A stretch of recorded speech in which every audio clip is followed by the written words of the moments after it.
Tens of thousands of football fans came to Highbury. Electrifying!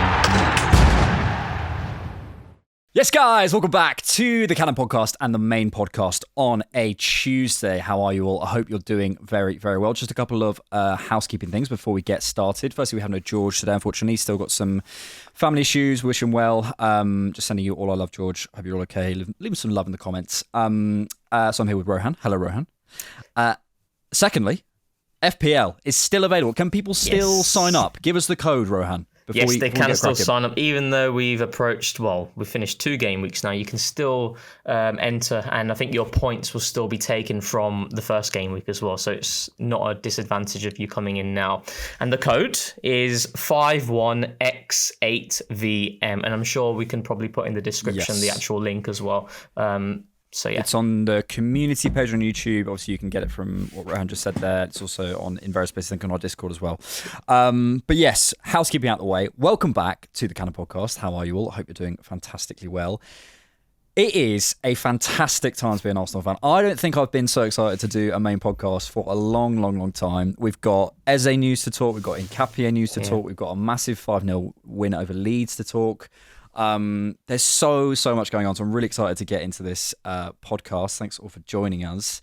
Rohan, let's just start there as a good place to start. I think it's an incredibly exciting time. I can't remember the last time. You know, you're always optimistic for seasons. You're always optimistic. You know, you have that sort of hopeful delusion as a fan, right? Whenever you go into a new season, and obviously 2 games in and 2 wins, and 2 wins in different fashions, in different ways, with lots of positives. But mate, the stuff we're doing in the market, the stuff with, you know, Dowman, the way things are happening with the Eze deal, the way that all played out with Spurs, etc. What feels like going on with our rivals. There are so many things to be happy about. I'm floating at the minute. I'm floating. Yeah, it's nuts. Like, I mean, the weekend was just brilliant because it started off with a delightful hate watch against Man City. Stupendous. Yeah.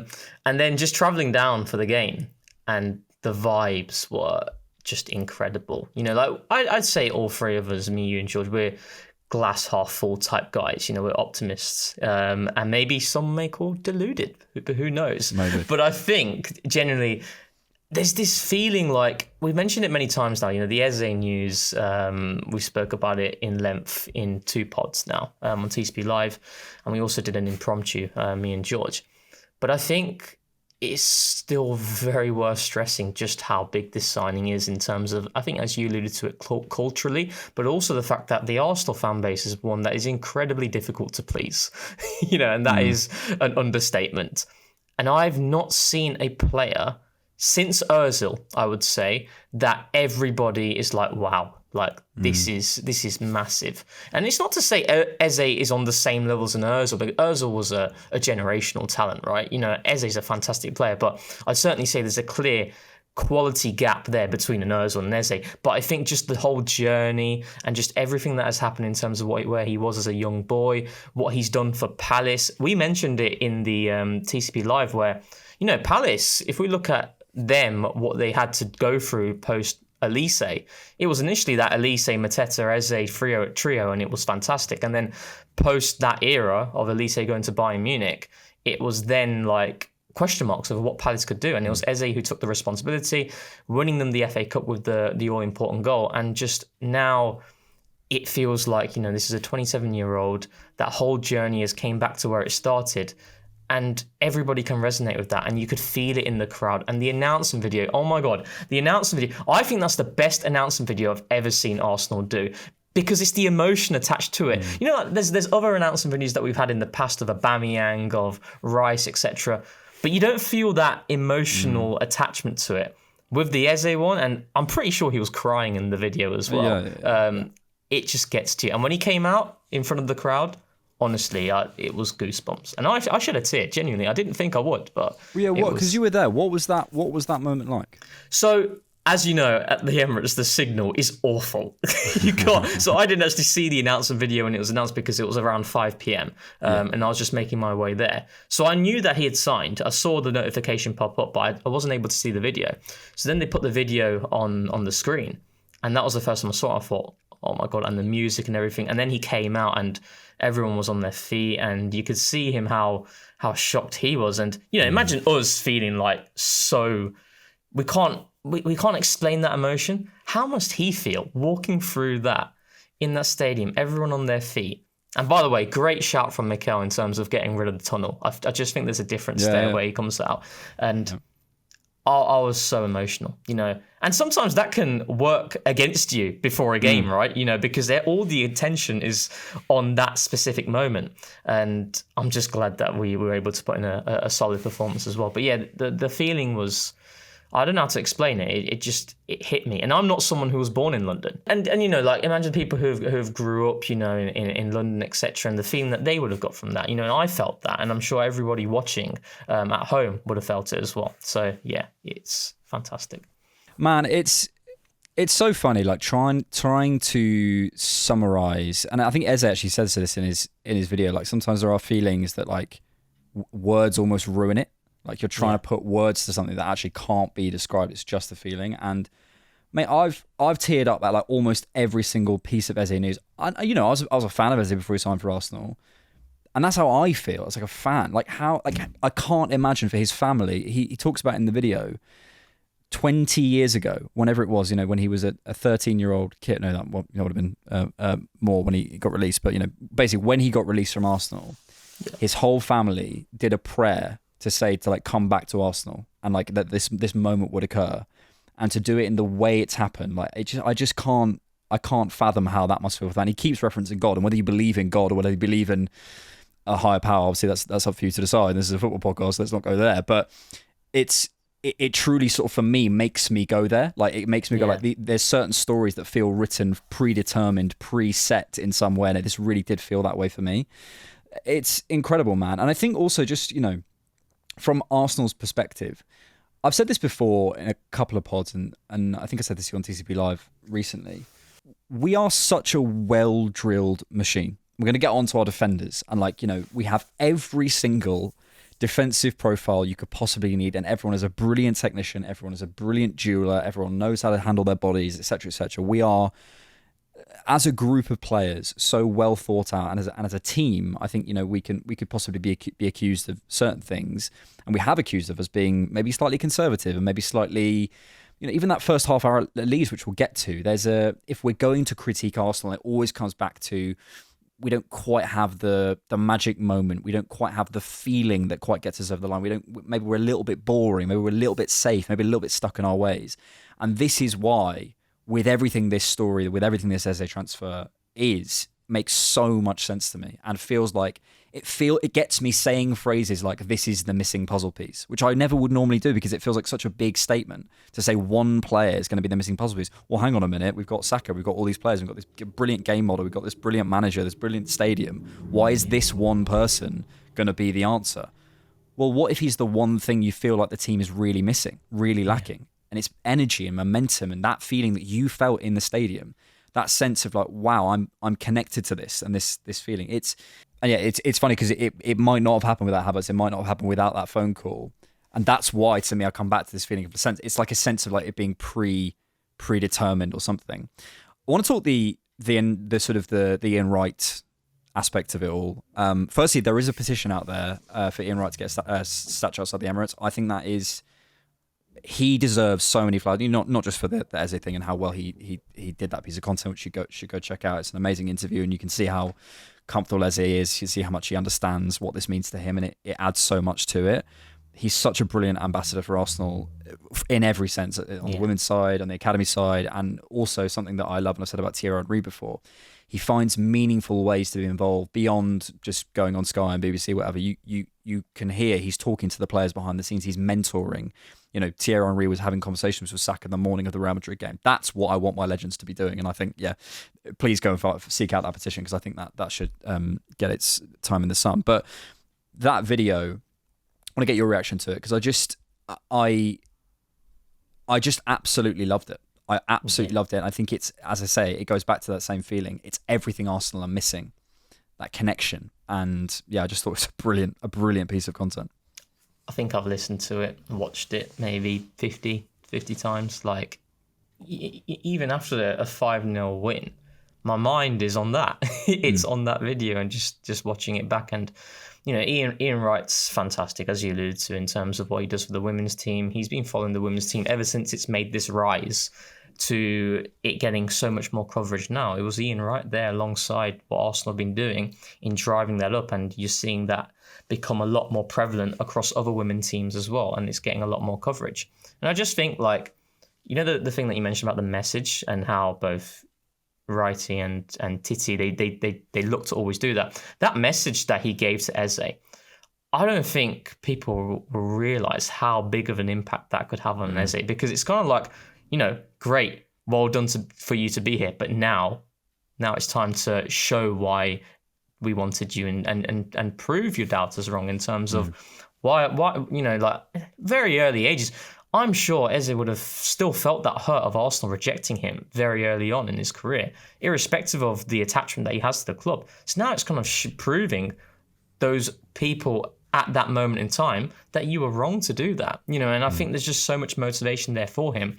And I feel like I think the big thing is, like, Arsenal need more quality in attacking areas, right?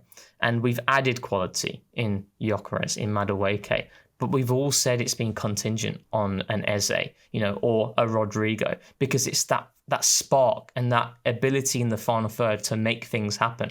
When we talk, you talk about, like, where should you be risk averse and where should you not be circumspect? You shouldn't be in the final third, because there are so many pros of taking risks and being adventurous in those areas because of how the team is set up, the counter-pressing ability you can do when you lose it there. And that's where Eze, you just put him in those areas. And I think it takes Arsenal up to another level, to a level that they weren't able to reach before because we didn't have that specific type of player. So just everything about it, and the announcement video, and, when Wrighty puts a lot of emphasis on, do you want to create? Do you want to excite? That's exactly what Arsenal need, in terms of, like, we do so many good things, but every team has its flaws. And I would say that is Arsenal's flaw in terms of that excitement factor in the final third to make things happen. And that's why I think people resonate with this a lot, just outside of the emotional connection. And my final point on this as well is, like, we're always trying to quantify things, numerically and the sample size and drawing on interesting things that we find about how the team plays, etc. But sometimes the soft factors of just being an Arsenal fan, I don't think, we realise how big that is, because, like, I'm sure that every single footballer, at the top level is professional. They want to do their absolute best for the team that they are, irrespective of the emotional feeling or lack of emotional feeling they have for that team. But I feel like if you have that emotional feeling on top of being a serious player, it just gives you that extra bit of edge that I don't think can be quantified, but it has a huge impact on what it can do. And this was because, we could talk Eze all day. We kind of have done a lot of it, so we're going to move on. But this was the final thing I wanted to come to, and this was a quote from the interview. Playing against Arsenal, I've been on trial for 4 years. Every time I come to Arsenal, I look at the seat I used to sit on when I came to games, and every single time I said, this is my opportunity to show. I've said this before about certain players, and I've got pushback from people, and I'm like, I don't think they're trying, or I'm saying, actually, no, with you before about, like, Raheem Sterling, but I've said it before about certain other players, and people have said, no, they're professionals, like, it's just, it's different factors. I'm telling you now, there are stories that we don't know. There are things we don't. When we're watching a player, it could be a tactical fit, it could be a fitness thing, it could be a mentality thing, but it could be an emotional thing. It could be this player's playing out their skin because they want to go and impress someone, or they maybe had a bad injury off someone 2 years ago and they want to go and embarrass them today. There are these stories that we don't always factor in, and I think this is, as you're sort of alluding to, this is something that can't necessarily be quantified. And I have sort of felt that Eze, I mean, he obviously scored that goal against us in the end of last season, but I have sort of always felt that Eze balls out against us, and you never want to go, it's because he's trying to impress us. It's like, no, come on, be more realistic. Well, hang on a minute, he's just confirmed it. So who else is doing that? What other stories are there in football that, can't necessarily be put down to because he stood in that position, because he's whatever? There is, humans are multifaceted and they have so many things, and that's why it excites me, because coming in, being Arsenal's number 10 in this season, that motivation is going to be through the roof. And I feel like Ollie Watkins is another who tries really that extra mile, like some of his performances against us as well. So. You do. Yeah. Not to go into a George analogy, but when you're at work and you feel as though your back's against the wall, you do try that 2% extra, whatever it might be. So I'm so excited. We could talk about this forever, but we've spoken about it a lot, and I'm really excited to see where he fits in. I think this is a massive. I think I saw a quote from Mikel as well after the game talking about sort of he will try him in a number of positions or something along those lines, basically. And there is something in this whole thing of signing players and not necessarily not knowing where they are going to be or have ideas, but being more open to it, which I think is really exciting. When you have talents like this, you fit them in where it can work. But one of the ways that Eberechi Eze could certainly work from a tactical perspective is with a left fullback, an overlapping left fullback, Rohan. And we had some news today on Monday, an exclusive from David Ornstein, that Arsenal are working to sign Piero Hincapie from Bayer Leverkusen, subject to player exits. 23-year-old defender told Bayer of wish to leave and prioritising Arsenal above others. Efforts ongoing to make the fee more realistic than the £60 million release clause. 60 million euro release clause. Putting the Spurs banter aside for now, which we'll maybe come back to a little bit later. Really interesting one. And again, goes back to the excitement that we spoke about at the top of the show of where we're at. Let's start there. We're acting serious because this is the sort of thing that we could have not done. We could have kept Kivior around. We could have kept Zinchenko around. We could, I don't think any Arsenal fan is going into this season going, it's a disgrace that we didn't get that sort of proper, again, I want to come to the profile a little bit more, he's not a proper overlapping fullback, we'll come to it in a second, but someone who can sort of mirror what Ben White does. But probably most of us would have gone, it'll be nice at some point, right? I think we actually spoke last Thursday, it said, we'll see how that plays out in the next 18 months, didn't we? We were sort of like putting it down the line a little bit, because that's not the way we felt Arsenal have operated. This feels like a new Arsenal, and this is why I think people are praising the likes of Andrea Berta and Josh Kroenke and stuff for this new approach. From that perspective, I love it because we don't necessarily, it feels, I'm sure people could say, no, we absolutely do, but I really don't feel I would have gone out of this window saying it's a disgrace, we can't, we can't get by without this. We could have done, but we're willing to put down another £50 million plus commitment on something like this. And it's incredible depth. It's incredible. It's a luxury. He's a brilliant player, which we'll get into the player in a second. But yeah, from that perspective, it's a new way of operating, man. 100%. I think if you go back to one of the TCP lives we did just after last season had finished, we looked at our priorities. And, for me, this was one in which I'd like it, but it's not an essential need. It's where we're being a little bit more nitpicky, right? It was kind of like, where are the areas in which Arsenal can improve the most by thereby allowing them to obtain those marginal gains that enables them to get to the big objectives of winning the Champions League or the Premier League? This wasn't necessarily one of them, but this has always been one where it's contingent on other players moving on, and that's where this deal is at this moment in time. From looking at the reports from David Ornstein and Ben Jacobs as well, I think they've alluded to how, this Hincapie deal is something Arsenal are pushing for, but it needs sales in terms of squad space. That's when it makes sense. And I'm totally for that, because that's where I look at this and think, okay, it's an absolute need if you let go of a Kivior and a Zinchenko. And the reason why I say that is because Gabriel suffered a big injury last season, right? And I think Arsenal are approaching, as you said, it's a new Arsenal in which we don't want to leave things by chance. We want to have secure insurance policies in all areas of the pitch, and we'll probably get into one of them that we're going to be seeing at Anfield. But I think we've got a Gabriel injury that's happened there. We've got Calafiori, in which I think all of us, me, you and George can say, Calafiori will be a success if he's available. The question is will he be available for prolonged periods of time? That is the big question mark, and that's why we can't look at that transfer yet, if we're being objective, as a success, because all of it is in theory right now. It's in practice because we're seeing him, but how long can he last, and how long can he be durable over the course of a 45, 50, 60 game season? So that is a big question mark there. So you've got two players alongside Miles Lewis-Skelly, who's still very young, and then we have to consider where he is going to be evolving and what's the future for him in terms of his predominant usage in the squad. it's absolutely essential that we bring in this player, but again, it's contingent on those two sales. And I'm very happy that we're approaching it this way. And I think just generally, kind of like looking at it from a different lens, I think immediately Arsenal fans will look at it and think, it's another defender. It's another defender on top of Mosquera, who I think people felt we didn't need. But I think the Mosquera deal, as we saw, going into that Palace game, Ben White was out. And it was about managing that right-hand side, that unit of Saliba, Timber, and Ben White, where I think all of us can say that is serious levels of quality. But how can we extract more out of them? It's about preserving their level. It's about managing Saliba's workload better. It's about ensuring that Timber and Ben White, who've had 2 big injuries, we can manage them better. And that's why Mosquera was absolutely essential, irrespective of sales. But this is different. This is something that is contingent on sales. And it makes a ton of sense from a squad building perspective in terms of what we have with Gabriel and Calafiori and the uncertainty there with the injuries that both of them sustain, but more predominantly Calafiori. And I think, you can have your ideal type of left back / left centre back, but it was definitely a pressing need if we're looking to sell those 2 players. And my final point on this is, how Arsene loves his wing fielders. It's quite clear. Arteta loves his wing fenders. Actually, that doesn't sound very good. Wing defenders. Wing fenders. Fenders. Yeah, there's got to be a better word for that. yeah. Someone put it down below. Yeah. Yeah. No, absolutely.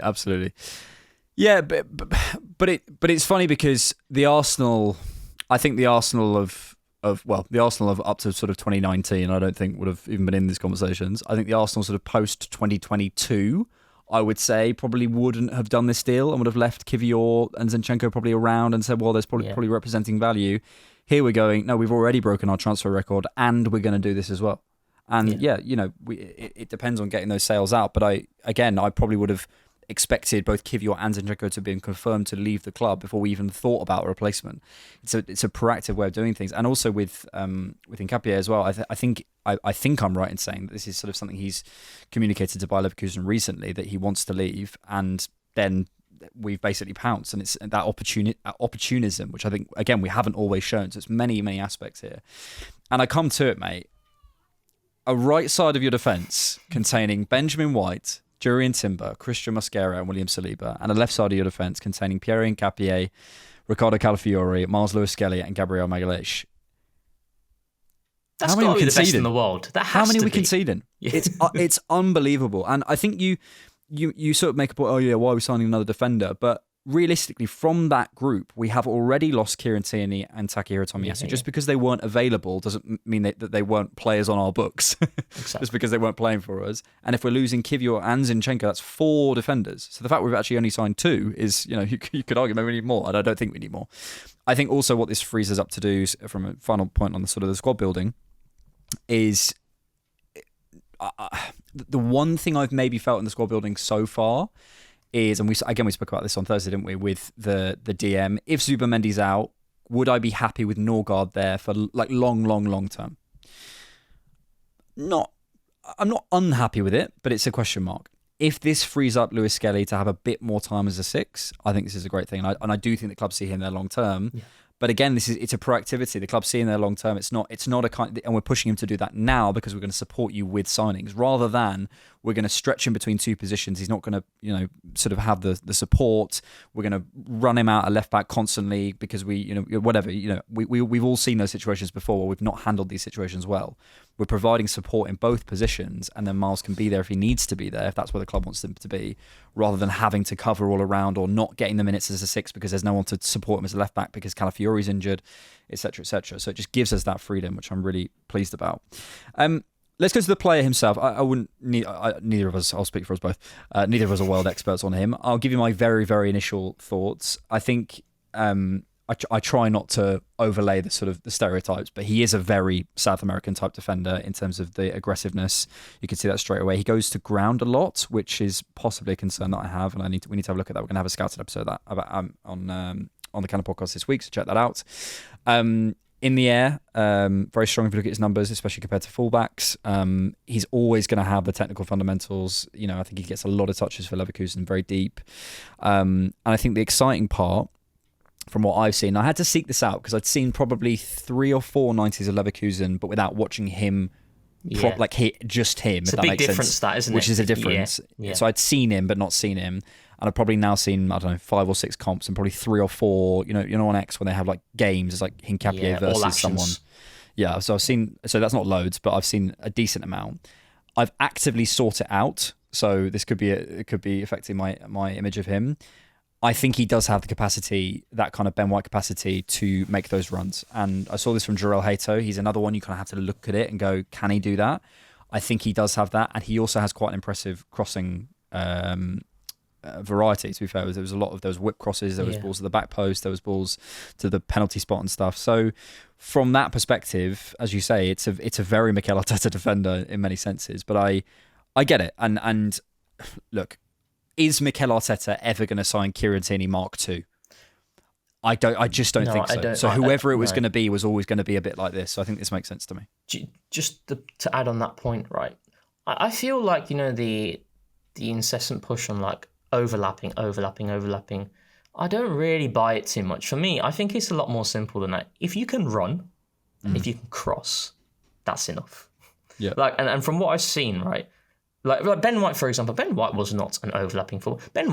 I wouldn't say Ben White is an out-and-out overlapping fullback anyway. Our fullbacks, they start deep and they arrive late. You saw it with Calafiori for the Saka chance at PSG. Seen it many times with Ben White. They don't stay high and wide.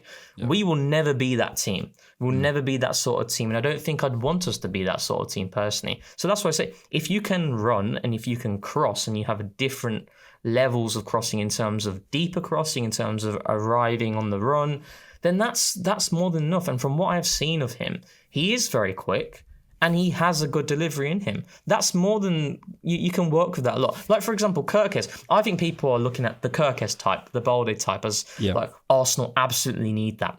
But if you look at the way Gyökeres has been used at Liverpool so far, out of the 2 fullbacks between him and Frimpong, he's the one who's a bit deeper and more situationally as that left-sided centre-back. And then he arrives late, and then he crosses from deep. So I think we need to look at it slightly differently, and that we don't need a Kieran Tierney just straight like running up and down, up and down. I don't think that's what the squad needs. I think the squad just needs another player who is comfortable on the outside and can give you that level of running power and that can deliver crosses of decent consistency. That's all that's needed. And it makes you more useful as a squad player, because yes, it wouldn't be nice to have that option, but I think I really want to avoid this thing of just pure specialists, because we did have that for a little while in the squad. We had a number of players. Smith Rowe is one who I think maybe he could have pushed on his all round game a bit more, but he had a couple of very specific traits that he was fantastic at. And if you stopped him doing that, he was not useless and ineffective, because that's unfair. He's a top level Premier League football player, but he's limited. And I don't want to end up in that situation. I want to be with a player who has brilliant all round skills, and as you say, just can go into and do certain things for us that we need. And I've often said a lot of this sort of the overlapping left back situation, to call it that. I've always thought, can't we just ask Calafiori to do that? Like, why is it always because I don't see someone who can't do that. So it'd be interesting to do that. But it is also interesting that that's happened quite late in the window after we've signed an Eze. So I wonder how much of the thinking is paired. Final thing really on Hincapie, because we'll do a full scouted episode on him and sort of go into proper detail when we properly watched him.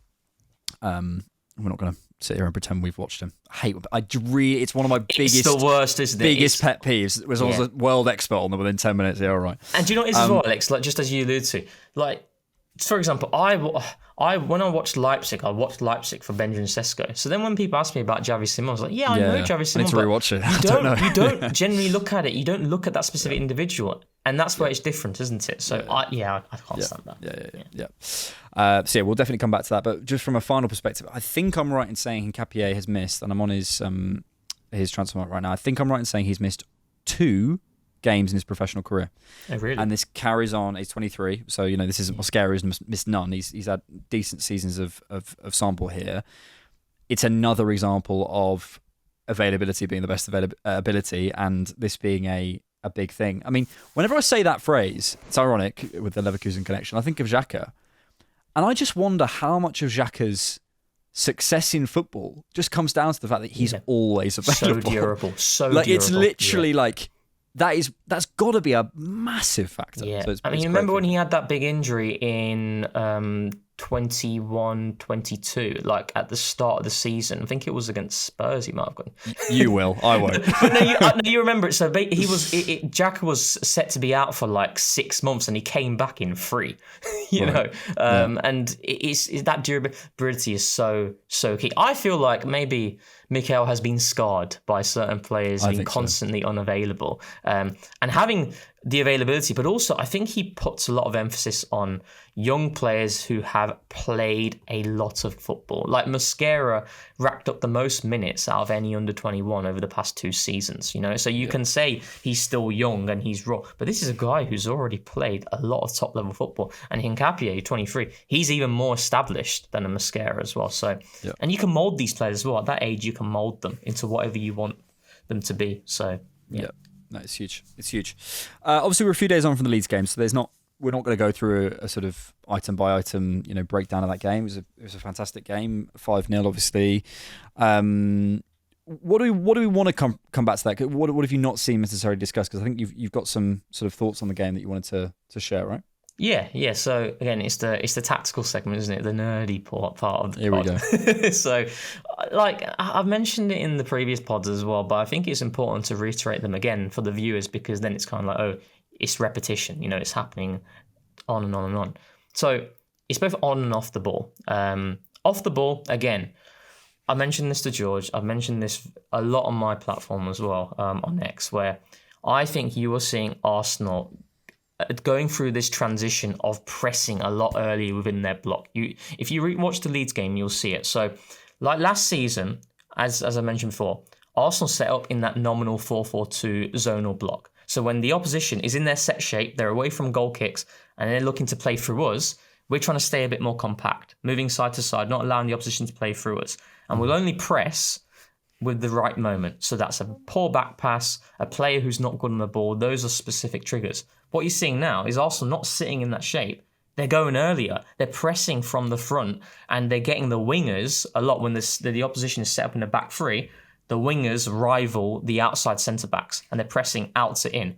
When they're set up in a 2, it'll be Ødegaard jumping, and then Zubamendi will be ready to jump on the pivot, and we're effectively going a lot more man-man in this shape within the settled block. And the benefits of this is that you're able to force more turnovers, more transitional opportunities to attack open spaces, and I've seen this transition from last season. We didn't see it as much for many different reasons. It could be due to red cards. It could be due to injuries. I can't really tell you. But what was very clear last season, statistically, in terms of time spent in a low block, Arsenal ranked 19th. Only Brentford spent more time in a low block than Arsenal. So that's a team in which it's not to say we're parking the bus. It's we're waiting for the right moment. And the reason why I can say confidently we're not parking the bus is because if you look at our turnovers, we always rank so high in the final third. But it's about spending less time in a block, and you do that by being a little bit more brave and going earlier. So that's the thing that I'm seeing a consistent pattern from game after game, I'd say post Villarreal. The other thing, just to add more on that out of possession point, is that goal kicks. I don't know if you've noticed this, but you're seeing the wingers again rival the centre back. You're seeing Saka press onto the left centre back. The difference is, so last season, you'd see predominantly Ødegaard start deep on one of the pivot players, and then he jump from in to out, and you funnel play wide. What you're seeing now is Saka pressing out to in. So you're cutting off the pass out wide, and we're directing the pressure into the middle of the park. Yeah. So you saw with that moment where Zubamendi gets there early, and then Gyökeres misses the opportunity, but it's pressing the opposition into playing centrally. It's a big difference that we're seeing there. And I think that's becoming common in each of the games I've seen post Bilbao. Yeah. And the final point, and I think you might mention this about the conservatism that you saw in the opening 30 minutes. I think what we are seeing is, when we done pods, about how Zubamendi, Rice, Ødegaard can work as a trio, and it's going to force Ødegaard to stay a lot higher. I always felt that the PSG midfield, in terms of how much they rotate from left to right, right to left, Arsenal starting to do that. And I think we've taken a leaf out of Luis Enrique's book with our midfield, where theirs is on steroids, right? They constantly empty, refill, empty, refill. What I mean by that is, you see all three of our midfielders, they'll step out of the block, and you're thinking, why have we got so many players outside of the block here, and we've not got enough players further forward. PSG do this all the time because it's to provoke pressure, it's to get on the ball, it's to have a lot of short passing combinations. That's the emptying part, but then we refill. So then players move into that space, whether it's Zubamendi moving higher, Ødegaard moving higher, Rice moving higher, Saka coming inside. I think you're seeing this transition of Arsenal becoming a lot freer within that midfield trio. And I think Zubamendi is the key here because he is very adept at using his weaker left foot. Because he can use his left foot, he drifts from left to right. When the ball is funneled towards the left-hand side, he'll move there, vice versa. So I think we're seeing these changes now. But it's still a small sample size, right? But it is with all these things. But I think what you identify with the wingers, with jumping earlier and stuff, it's all interesting stuff to just see the little adaptations. And I think oftentimes, for people to feel as though there's this big tactical change, you almost need the fullbacks coming inside, or we've changed from a 5 at the back to a 4 at the back. But there is changes, and I think I want to pick up on the pivot as well, because I'm not closed down to that idea of the Zubi Rice Ødegaard sort of 3 at all. But what I see more is that 2, and sort of what I've seen more sample of certainly is that 2, and I'm really excited to see more of it. It was a great day for it against Leeds to see the rotations, and I think we want to say, it's going to be Zubamendi deep with Rice on the slant or on the pivot or whatever, or it's going to be Rice further. Nah, mate, situational. It's Rice dropping into the 3 in the back line with Zubamendi up when we need a bit more central progression, with Zubamendi dropping back. They're changing size, they're changing angles, they're creating space for each other. It's like 2 players who are just almost on a string trying to help each other, and that for me is, I always struggle with tactical stuff that goes a little bit too, like, Arsenal played in a 4-2-2-2. I'm like, you could pause the game once and see that probably, but that's not really, for me, that's not the frame of reference. And for me, I take your point about Ødegaard, and I'm not denying it. All I'm saying is what I saw.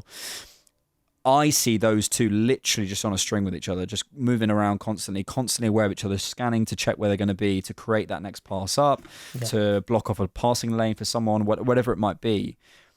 When you have footballers of that level of intelligence, when you have players who understand space in that way, who understand, okay, if he's dropping in here, I know that space is going to be here and I need you to fill in there, so I'm marshalling you to come in for that next pass so I can pass it to Zubamendi and he can give it to you. It's all those little things to get through the middle of teams. That's what I love. And man, like I'm seeing the fruition and the beginnings of that partnership that I just think, if we go on and do something this year, people will talk about that partnership as like the one of the main reasons, Zubamendi and Rice. On an individual basis, before we sort of move on to other aspects of the game, Zubamendi, the thing that's shocked me the most is how durable he is and how robust he is. I always thought he's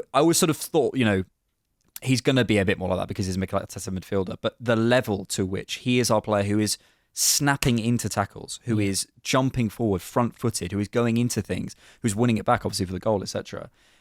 That's been my thing for Zubamendi, even though I thought he was going to surprise me. It surprised me even more than I thought he would. What's been your thing with Zubamendi? Because I just marvel at this guy. I think he's unbelievable.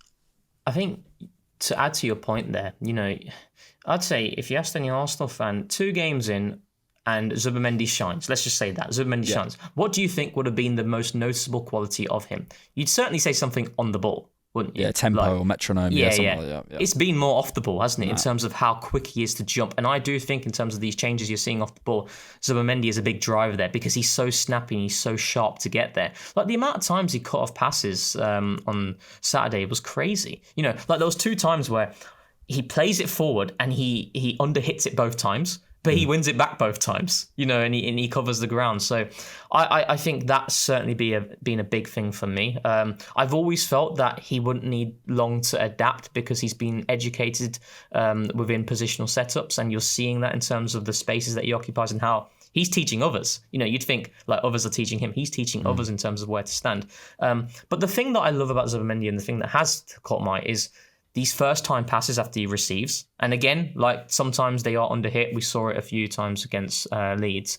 But I love the intent there and the bravery to just play it forward after you receive like a bounce pass and you're facing play and you play it forward. So yeah, I would agree with you that off the ball, it's that snappiness, it's that ability to get into the challenge quickly, as you saw for the big chance for Gyökeres in the first half. How early he is to get there. And mate, it was like when we signed him, there was something on X that was going around where AI looked at what's the best way to replace like a Busquets type. It's Zubamendi and Rice as a partnership. Like those two players, their qualities is like the best replica of a Busquets. I think if they stay fit for prolonged periods of time this season, I can't see it not being a success, because it's just they mitigate the flaws of each other, and that's what tells you how good Busquets was, though, doesn't it? They are fantastic. They are fantastic.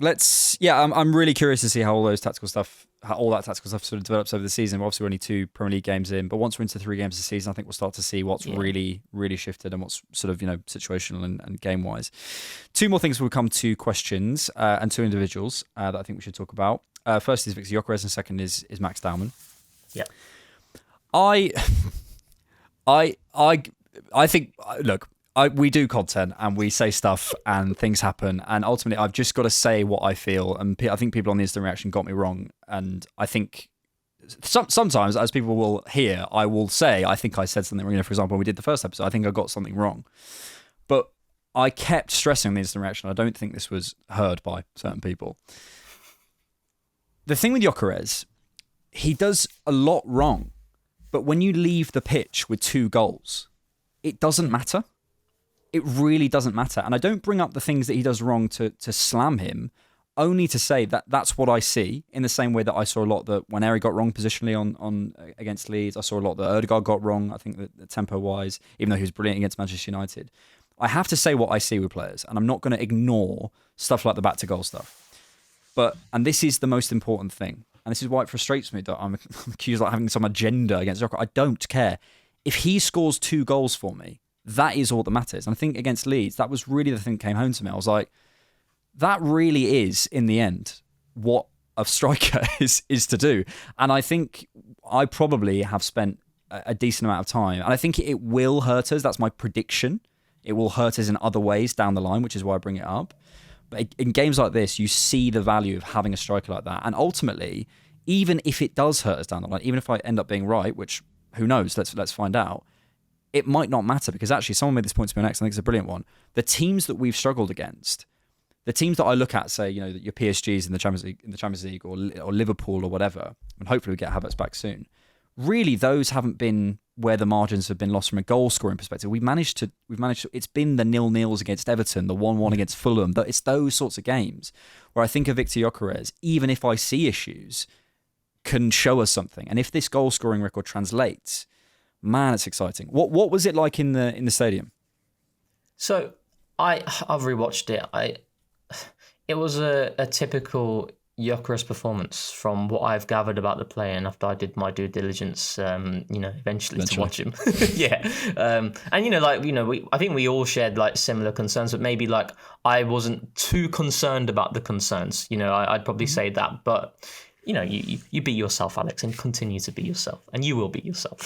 I will be, don't worry. But in terms of the feeling around the crowd, certainly in my area, there was a lot of frustration after that first half performance. Like there was, I think some people, because they haven't watched him, they're like, why is he peeling towards the channel? Get in the box. Like, mate, that's how he plays. That's exactly how he plays, and you'll keep playing like that. So you'll need to adjust your way of thinking there, because that's the best way to allow him to thrive.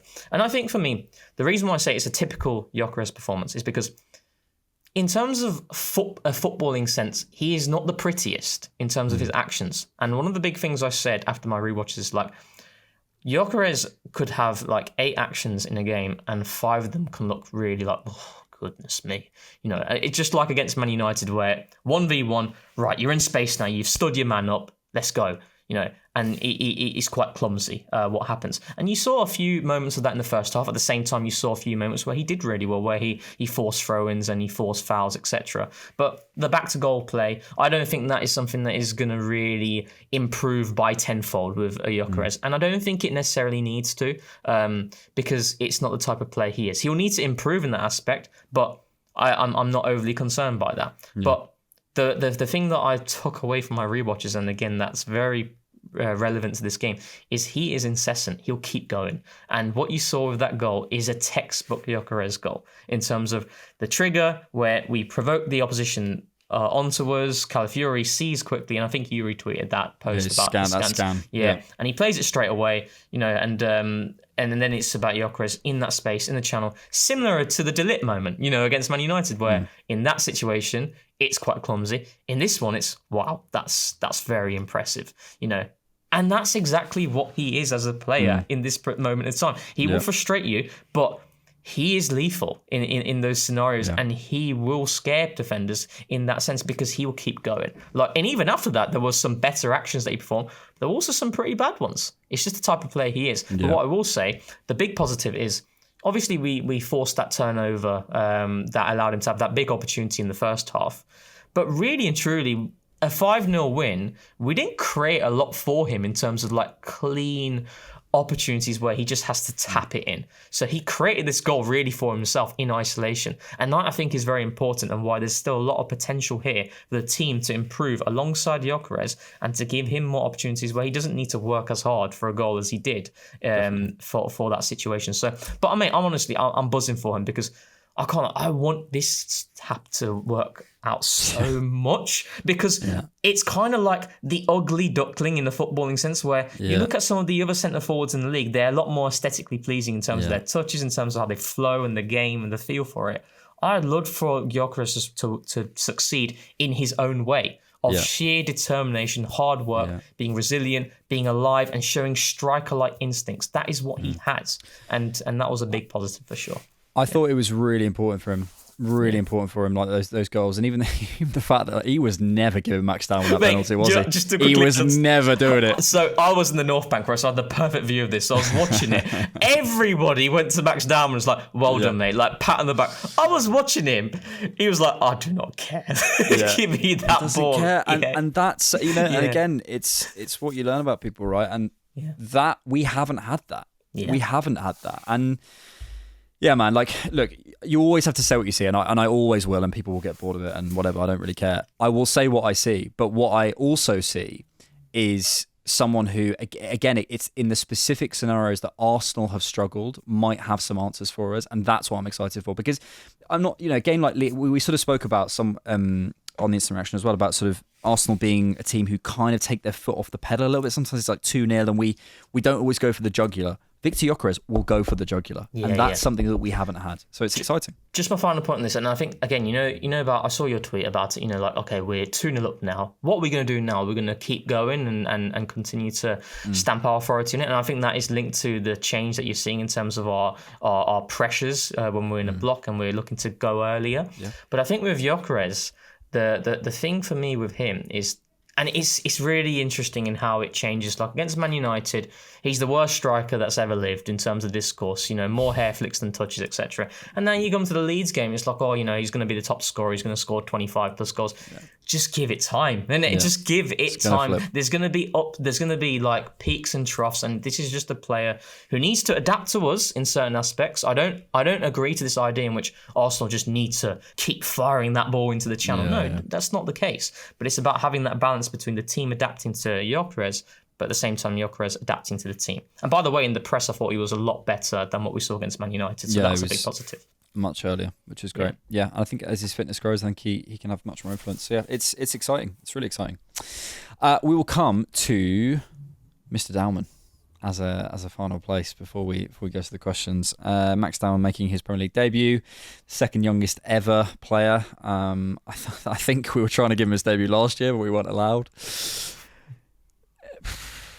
It's tricky because sometimes we don't know. I think, as we said this before, this could be, all the signs point to this being Rooney and Giggs and that level of talent, doesn't it? And you kind of want to go there. But you also don't want to get egg on your face and go too early. I thought Chamber Redknapp said this is like the best young English talent he's ever seen on Sky, and it's tricky because no one wants to be the person to be like, oh, I put all my chips on this thing or whatever. But the exciting part for me, and the thing that I think is going to make the difference, where I would start to head towards those sorts of statements, is the confidence, mate. Yeah, he steps out there, and I think he thinks he's the best player on the pitch. And I love that. It doesn't matter if it's true or not. It literally does not matter. How many people do you know, listener, in your life who aren't the best at what they do, but think they are, and it's got them 90% of the way they are in life. It's like, exactly. and he has the skills to back it, also, and certainly will. So I look at a player, and I'm fascinated by this right hand side this season, by what happens with Waneri and Dowman and Saka, etc. This kid wants to play. This kid will play. This kid is going to score goals, make the difference for us in the Premier League and Champions League, all before his 16th birthday. We are, I think, and maybe I will go there, we are witnessing the birth of one of those legendary type players. Like, I can't, unless there's a major injury, unless there's some kind of major issue, but everything that would stop that, which is a poor environment or a bad team or what sounds like bad people around him or lack of leaders or a bad coach or whatever it is, all the things that can stop a young player developing, they aren't there, mate. Yeah. And the confidence is there, and that's the thing. So I'm excited, mate. We're spoiled for choice, because I remember when I went to the Leicester game last season, in which that was the big Ethan Waneri moment, wasn't it? And we knew what he was because we'd watch him in pre-season, etc. But like the fans around, not everybody watches pre-season, so it was the first time which they saw Ethan properly. Like, imagine wow, not watching pre-season, you loser. Yeah, absolute loser. But yeah, and the buzz there was crazy. This kid, I don't think I've seen a better talent come out of Arsenal than him. I'm very confident in saying that. He gives me Yamal vibes in terms of how quick he is with the ball, like running with the ball and it just being stuck to your feet. They can't get near you.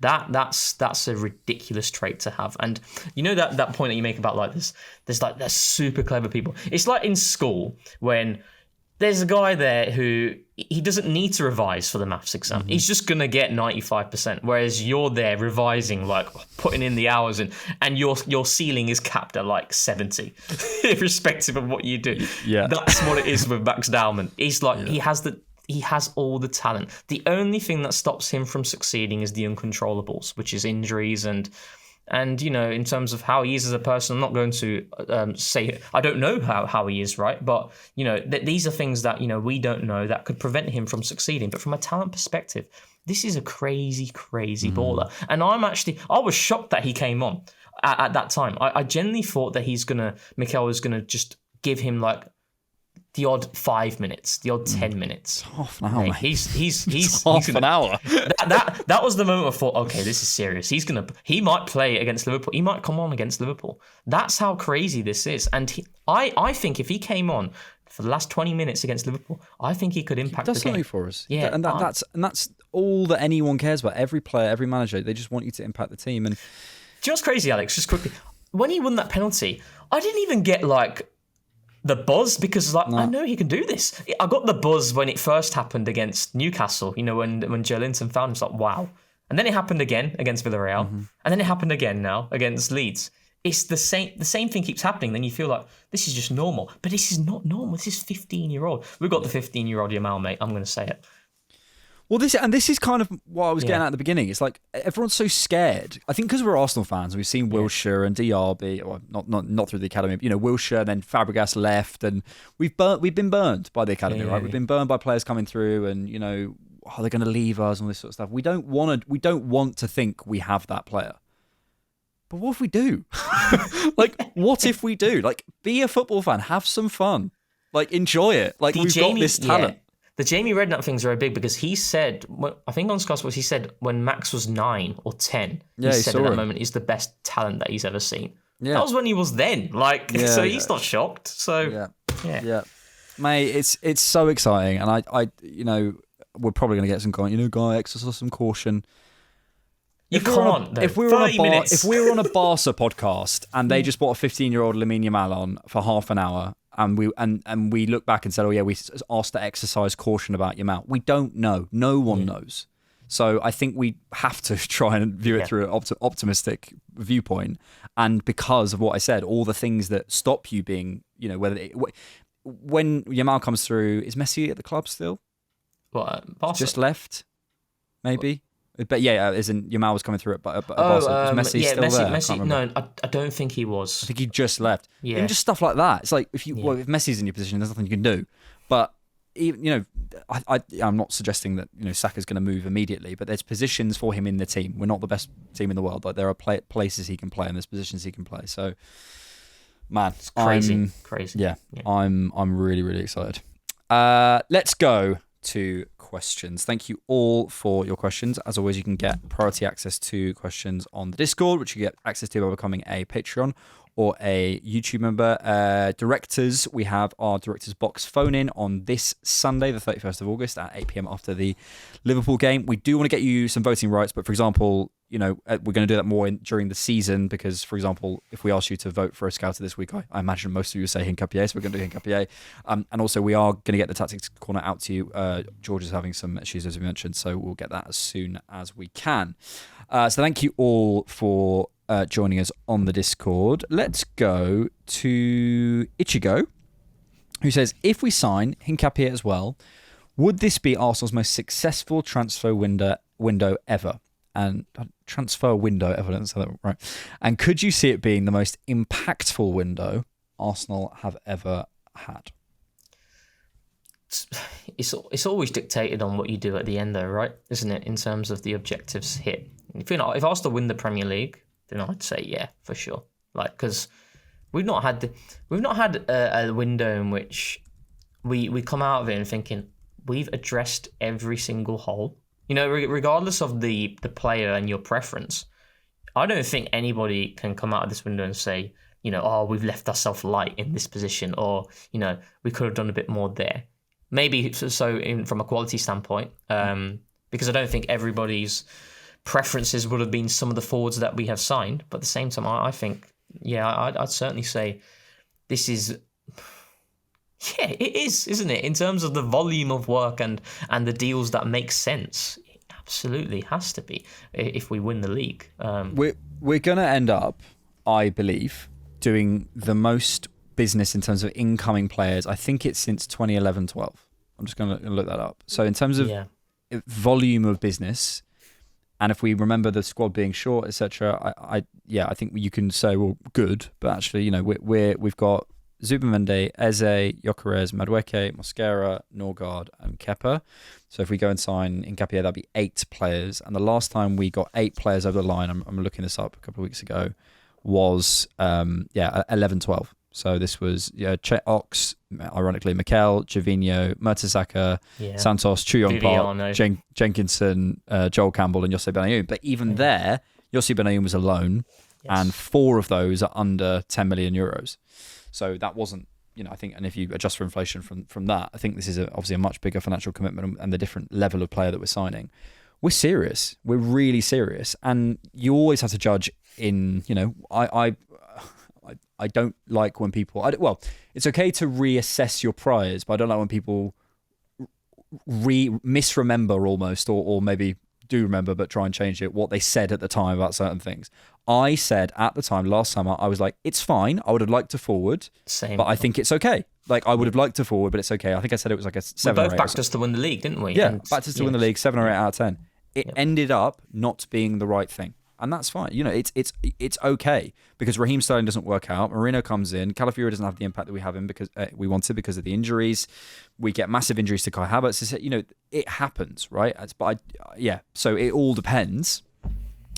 But I would be confident if we sign Hincapie. I'd be pretty confident now saying we'd win the league. But I think especially if we get Hincapie, I can't see why we don't.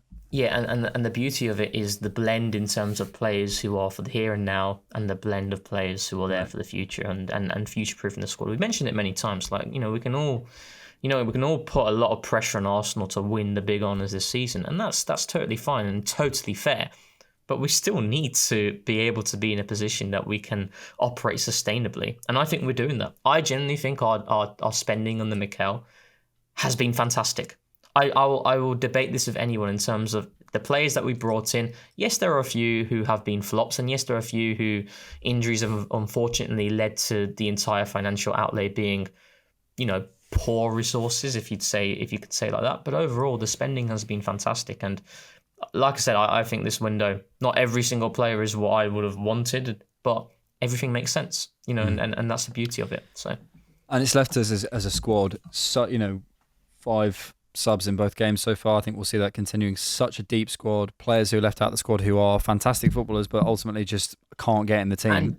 And it's also nice that we can sit here as podcasters. How many times did we do pods last season and I still think it was right to do so, is highlighting the injuries, highlighting the fact that we weren't able to do certain things because of these injuries that we've had. Now we're in a position where you can fully critique the manager because you have all the options there available to choose from. Exactly. And it is your squad. Like previously, the whole squad management conversation about Mikel is still something that he needs to improve on. And I think you could caveat it previously by saying, well, he wasn't his player, so he doesn't probably trust them to impact the game now. There's that excuse is not there anymore. There's no caveat there. So that's the beauty of it. The way to tell that is neither you or I have spoken about the 3 or 4 week Saka layoff. Yeah, exactly. At all this podcast. And it's that would have crushed us 2 years ago. Crushed us.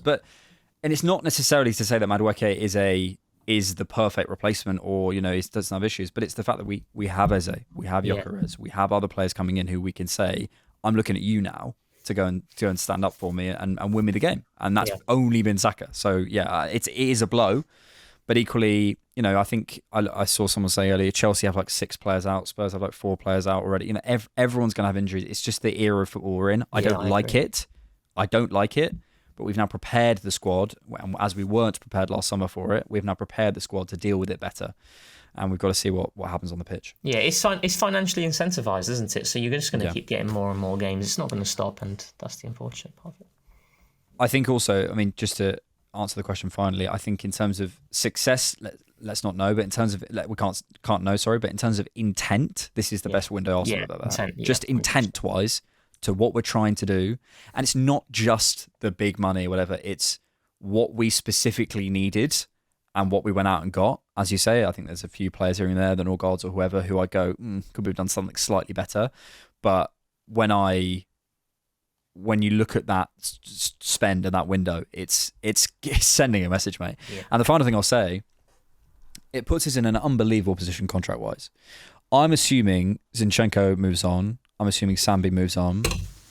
That means we only have 1 player left whose deal expires next summer. That's Trossard, and he's already extended his deal. So that's that done. Then we have players with 2 years left. That's Reece Nelson, who will probably go. That's Jesus, who I think a decision is going to be made fairly soon. That's Christian Norgard, who I think was always going to be a conversation, at some point, probably. That's Vieira, who I think will go. And then that leaves our 3 big hitters, Saka, Saliba, and Martinelli. Saka and Saliba, after this summer, in terms of what's been done, I don't know how the club could say to them, or they could say to the club, you're not showing intent. You're not showing what you want to do. So I think those deals will get done. And I've always said this. I said this from the top of the summer. Those deals will get done in September, October time, because they're waiting to see. Saka's saying, are you going to help me? Saliba's saying, I'm saving your ass every week. Can you go and sign someone to put it in the goal that end? Yeah. So it puts us in a really good position. I think probably then the only situation I'd be looking at is Martinelli, whether you extend or keep him, but that's to be worked out, I think. 100%. Really good position. Really good position. Let's do this one from Scarman, who says, rank the following players by their current overall quality. Dowman, Eze, Madueke, Martinelli, Nelson, Saka, and Trossard. Basically the wingers. Right. Okay, so Saka's top. Yep. I would say Eze is second. I would agree with you. Yep. Saka, Eze. I would. Current overall quality. So we've got. Should we remove Dowman from the conversation? It's hard, isn't it? Mate. It's hard. He's going right up there. Let's remove that. Let's put one area in there for now. Okay. Because we didn't have. Let's rank it. Basically, let's rank the wing options. Wing options. I think. Okay. Well, Waneri's technically now classified as a 10, isn't he? So maybe we should even eliminate him from the. Yeah. Let's just do wing options. Yeah. I'd say Saka as an out-and-out winger. I'd say Saka. I'd certainly put Eze there. I put Madueke third. I'm really big on the potential of Madueke.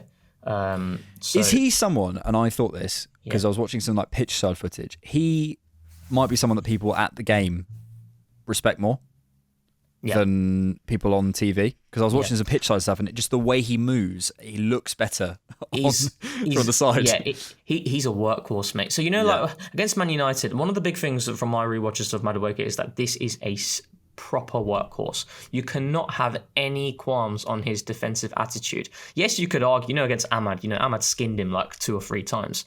But that's a technique. That's a technique point of view. That's not a player not showing the intent. And his movement off the ball is fantastic as well. I was watching him really closely, and he's very proactive.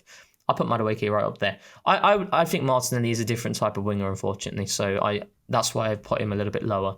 And I would probably put Trossard. I'll put Trossard last. After Nelson? Oh, Nelson. Oh, God, I forgot about Reece. So at the moment, it's Saka, Eze, Madueke, Martinelli, Trossard, Nelson. I would put Reece ahead of Martinelli. You put Reece ahead of Martinelli? As a winger, yeah. Maybe I'm contradicting myself with Eze because I don't think Eze's an out-and-out winger. This is hard, actually. Look, I think Martinelli's in a down period. I think... I don't... Yeah, maybe a Minaj. I think sometimes there's this scarcity thing because we've only seen Martinelli for so long. I think people kind of... They go one of two ways. They start saying, but if you just platformed him, or they say he's the worst player in the world. Yeah. I think we kind of go both ways. This is a decent option. The thing is for me, is like when we're ranking them, they're different types of players, aren't they? Like that's the problem with this list. Okay, maybe if we just do it from talent perspective, like let's start again.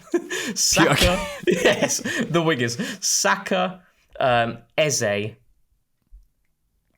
think I'd maybe stick with that. Saka, Eze, Madueke, Martinelli, Trossard, Nelson. No, maybe Nelson above Trossard for talent, just pure talent. I'd buy that. I'd buy that talent. I might even put Nelson above Martinelli for just talent because he's a talented player. I'm happy with that. It's a different thing. Okay, let me do another one. Another one from Discord. That's an interesting one. Set a price for each of these. Kivior. Let's set a price range because you could go, well, it depends where he's going, depends what. Where would we be happy with Kivior? I said before 35 million was my baseline for Kivior. I think what he showed last season is he boosted his value in terms of his performances coming in the absence of Gabriel. He played in the Champions League semi-final and he did not look out of place. So that's, Yeah, this is the problem is you have to separate out from what I think we'll get and what I think I'd be happy with. I'd be happy-ish with 25 to 30 to 40 mil, 25 to 40 mil, anywhere between there. Oh, I'd be ecstatic if we got 40.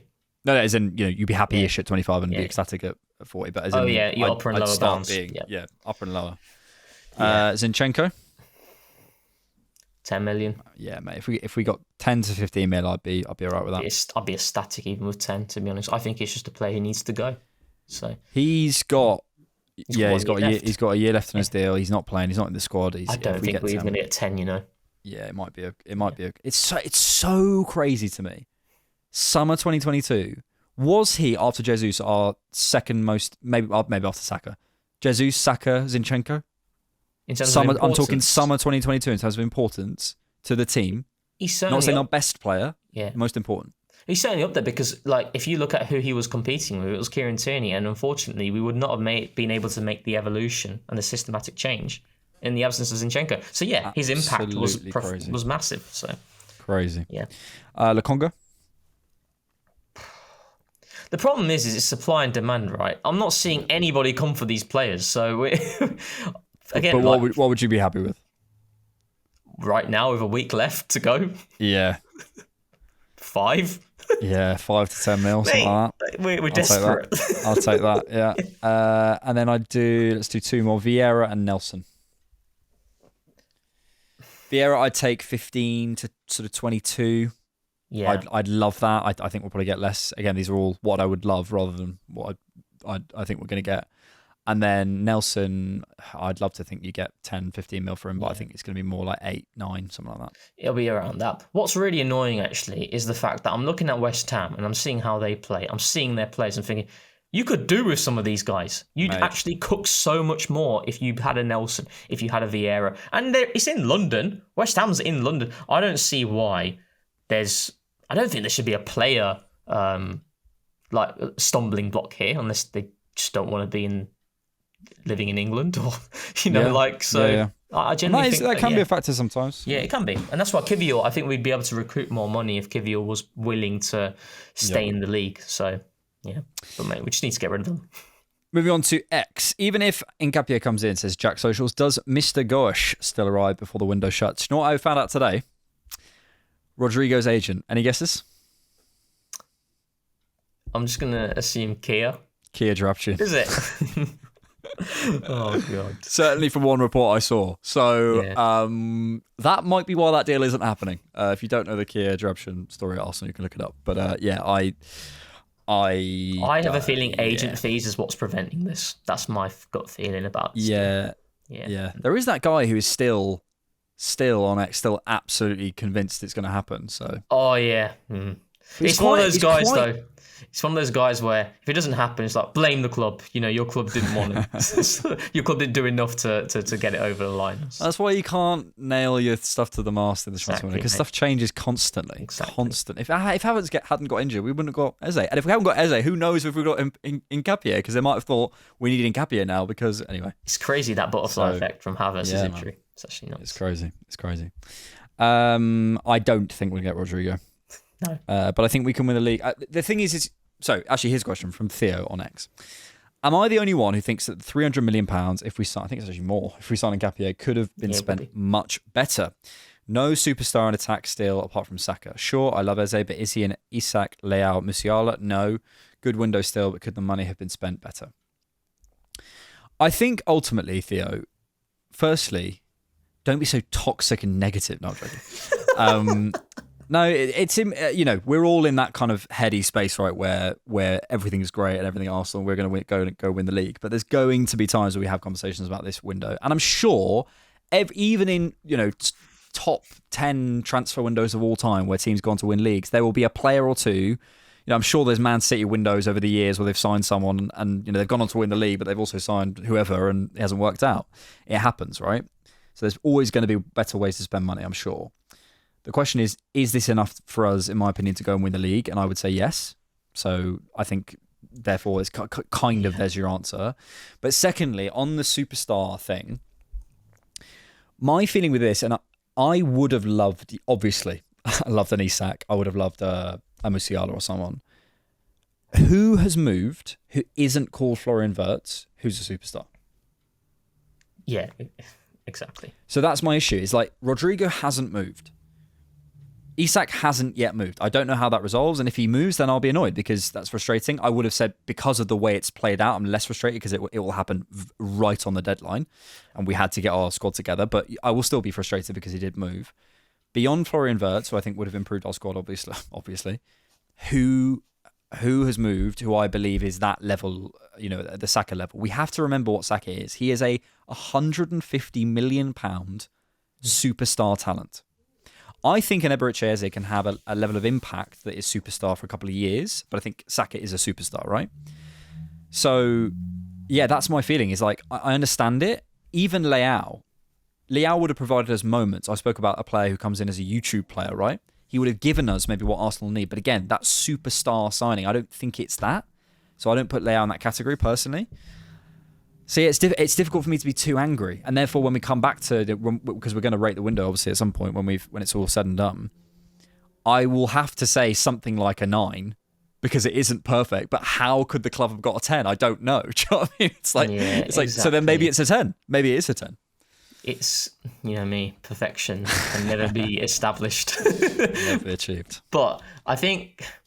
It's all contingent on if you win the trophies, isn't it? That's the problem with it. So when Manchester City won the treble and then they won the league the following year, Jack Grealish had a really good treble winning season.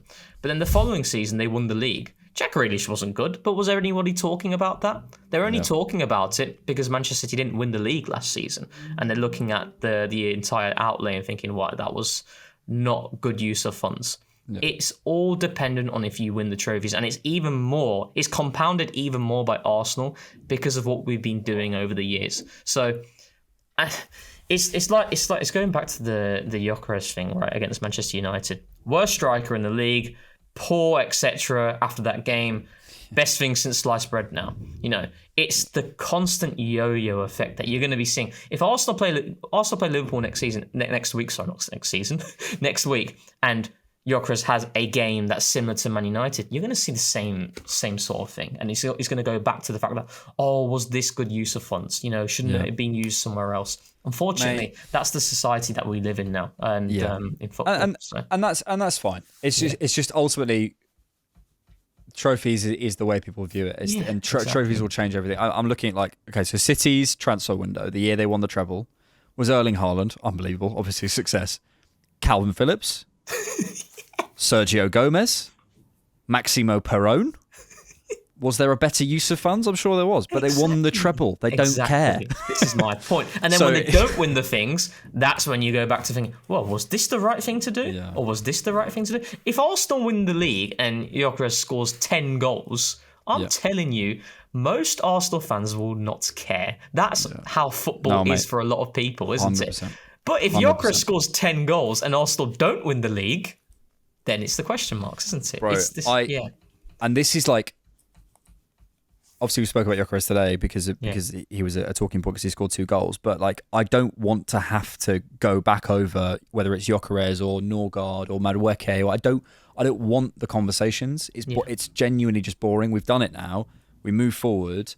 And I want Arsenal to win. What happens when we stop winning is we start looking backwards and we go, was that right? Was this right? Could we have? We should have got Kvaratskhelia back in January. It's like, bro, if we won the league, you wouldn't be saying that. So exactly. It's outcome based, and maybe you're right, but it's still hard to say. I'll finish with that one in just a second. Jiminy says, Jimmy, who is I need a striker 9. You got one, mate. No questions, just have a laugh at Spurs for a minute. Love, guys. I mean, they are just... They are just... So tin-potting. Although I will say, mate, they're going to be horrible to play against in a 1v1. I'm telling you, they're going to be so annoying to play against. I said this yesterday on X. United, I think Amorim, because of when I look at him play... Yeah. If he gets the midfielders that can cover space, I think the way he uses the wide areas, he gets consistent progress down there. He's creating chances. He's got some really good forwards. I think they'll be all right. It just depends on getting those midfielders, and they haven't got that. I think that will probably be his downfall. Their biggest problem was not getting Thomas Frank. Forget anything with Ruben Amorim. Their biggest issue, Thomas Frank, I'm telling you, man, he's the next big manager. He is unbelievable. And the problem is because he's a bit more soft-spoken, he's not in that same mould where you see all these super intense guys, Mikel, Pep, Fabian Herzler, Roberto De Zerbi, all these guys who are, next up, Xabi Alonso, these guys who are Spanish and a bit intense and a bit sort of... Thomas Frank produces unbelievable outcomes, but he does it, and in press conferences, he goes, yeah, good game. Yeah, we were good. So no one thinks he's this sort of really super intense He's super manager. Smart, mate. I remember I've seen some of the videos in the coach's voice, and there's even one in the Premier League where he talks to, I think, James Arco, actually, and he speaks to him about his centre-backs and when they're pressing and it's man-to-man, it's but it might be man-for-man, but we ask them to do different things. We're if you're up against a quick forward, give yourself that extra yard because you're not going to beat them in a foot race. Sometimes... If the goalkeeper goes long, and the player that you're marking, they're not going to be able to take it cleanly. So the moment he touches the ball, then you go in aggressive because he's not got clean contact with the ball. It's these small details. And mate, the way they played against Man City and the way that he uses each individual, like Jed Spence, 1v1 specialist, he's fantastic at locking that side down. Kudus is a workhorse. So that kind of mitigates the frailties of a Porro, but then Kudus is fantastic in transition. Brennan Johnson, for all his flaws, he's a top finisher. The two centre-backs work well together. Papi Matisar, our boy, he's a high energetic pressing number 10. See all the tacticos getting onto him. You see them. So, mate, he's got a team that works really well together. That's going to be difficult in the big games. I think the 3 games a week could be a difficult thing for them to navigate. It will because he's never done it before, so he will get stuff wrong. So and it's about breaking teams down. Can they do it? Can you do it consistently in a different environment where the onus is on you to stamp your authority? These are question marks, but he's a top coach, and I agree. Man United made a massive mistake not going for him. There you go. Final question was from Azarius, who said, "What are the realistic expectations for this season?" And to that, I say this: let it all work out. Let it all work out. Mate, maybe I'm just saying this. I think we're winning the league, mate. I really do. I actually can't remember. We did predict to win the league last year, didn't we? And the year before, probably. And the year before, probably. I don't think I did predict the year before. There was a year where I did. There was a year I didn't. I think it was 23-24. That was it. 23-24, I said no. 24-25, I said yes. This year, mate, I'm telling you, we're winning the league. Mate, it depends on injuries. There's still. I know as much. If we get another big crisis, then we forget about. But I'm telling you, this is where I look at it. Assuming everybody has a clean bill of health, I back us. I completely back us to win. We can play every type of game. Yeah, every type of game. And just to quickly add on it, the final point going to Anfield, and you mentioned it about the Saka injury, right? It's a massive blow, although the blow is mitigated by the fact that it's only 3-4 weeks. So that was a massive relief. But this is why we signed Madueke. This is one of the big reasons why Madueke was signed. For these scenarios in which he needs to come in and show us what you can do. Yeah. I've got so much belief in him. And by the way, my early prediction is I think he is going to bang at Anfield because it is the perfect type of game for him. Open space, give him the ball. It's 1v1s. 1v1s against Gyökeres. You'll have him. You will have him. Just think about... From a mental perspective, forget, because we are thinking about going to Anfield with Saka, Havertz and Trossard, aren't we? In our heads, forget we were sort of overlaying that. Yeah. Our front 3 is probably going to end up being Eze, Gyökeres and Madueke. Is it not? I have a feeling could be Martinelli. But could be Martinelli with Eze from the bench. But either way, those 3. This is like from a mental perspective. The sort of game where they say I can stamp my authority on this game. Yeah. I can show Arsenal Football Club who I am by winning at Anfield. Let them play. Yeah. Let them play, man. Let them run it. Let them run into the spaces. Let Eze show us what he can do. Let Gyökeres show us what he can do, mate. I'm pretty sure that's probably the quickest front line we would field at Anfield since maybe Martinelli, Gyökeres and Madueke. Yeah. Since Aubameyang and Pepe in 2019. With Willock there as a run, that's probably the quickest. Right. And mate, you need pace against Liverpool. That's where you can really hurt them. So, bang, bang, bang. Here we go. Thanks so much for listening to the Cannon Podcast. We'll be back with a scouted episode on Wednesday. We're for Hincapie. We've got TCP Live on Thursday. We've got a Director's Box phone in, as we said, on Sunday. All good stuff coming up. But we really appreciate you all being here as always. Thank you, Rohan. Nice one, mate. Hopefully we have more weeks like this. This has been such a good week. It's been so good. It's been so good. Enjoy it. Enjoy it, goodness. Thanks for watching. And thanks for keeping it Arsenal. Tens of thousands of football fans came to Highbury. This was one kind of queue the ladies thoroughly enjoyed. Electrifying. Ferocious.